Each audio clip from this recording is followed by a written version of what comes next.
This coming September 11 po mga Lodi, may panibagong update na naman si Amber Game. At eto yun mga Lodi, eto yung mga 5 laro na maaari kayong mabigyan ni Amber Game ng reward or gold coins. Eto pala yung mga rewards na ibibigay sa inyo kay Amber Game. Pag first placer guys, meron nga 40,000 gold coins. Second place is 12,000 gold coins. 16 to 30 is meron ka makukuhang 100 gold coins.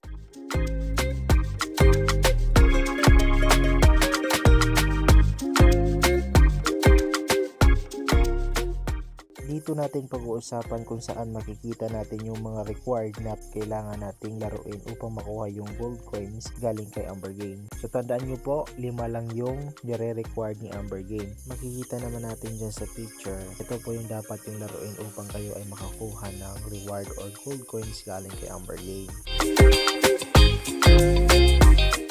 So let's proceed tayo mga Lodi, punta tayo dito sa activity at eto na po, makikita natin dito sa activity yung mga kinakailangan natin gawin at mga rewards na ibibigay kay Amber Game. Napaka legit talaga po mga Lodi. Maglalagay ako ng link sa baba upang kayo makapag-download na.